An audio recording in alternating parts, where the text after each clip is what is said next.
एक आदमी की कहानी जो आपकी सोच बदल देगी। एक गरीब आदमी की कहानी जो संघर्ष, मेहनत और लगन से अमीरी तक पहुंची। यह प्रेरणादायक कहानी आपको जीने का नया नजरिया देगी और गरीबी से लड़ने की ताकत देगी। गरीब आदमी की संघर्ष भरी कहानी, struggle of a poor man. कभी कभी जिंदगी इतनी कठिन हो जाती है कि हर रास्ता बंद सा लगता है। ऐसा ही कुछ राहुल के साथ भी हुआ। गरीबी से जूझते हुए उसने अपने सपनों को कभी मरने नहीं दिया, और यही इस कहानी की सबसे खूबसूरत बात है। गरीबी से अमीरी तक एक सच्ची कहानी जो आपकी सोच बदल देगी। सिर्फ उसकी नहीं, बल्कि हर उस इंसान की है जिसने हालातों से हार मानने की बजाय उनसे लड़ने की ठानी। राहुल एक छोटे से गांव में पैदा हुआ था, जहां 2 वक्त की रोटी भी किसी जंग से कम नहीं थी।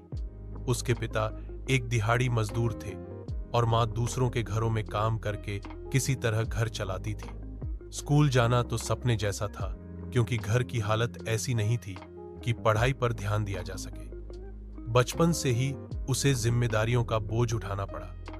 राहुल ने कभी अपनी गरीबी को अपनी कमजोरी नहीं बनने दिया। जब भी उसे समय मिलता, वह सड़क के किनारे पड़े पुराने अखबार और किताबें पढ़ता। उसका दिल हमेशा सीखने के लिए मचलता था। गांव के एक शिक्षक ने उसकी लगन देखी और मदद करने का फैसला किया। अब उसका दिन मजदूरी और रातें पढ़ाई में गुजरने लगी। धीरे धीरे उसने अपनी स्कूली पढ़ाई पूरी की और बड़े सपनों के साथ शहर चला गया। सफलता की पहली सीढ़ी बिना शहर में आकर उसने एक चाय की दुकान पर काम करना शुरू किया, लेकिन उसका असली फोकस सीखने पर था। खाली समय में वह इंटरनेट कैफे जाकर नई नई चीजें सीखता। उसकी मेहनत रंग लाई और एक दिन उसे एक छोटी सी नौकरी मिल गई।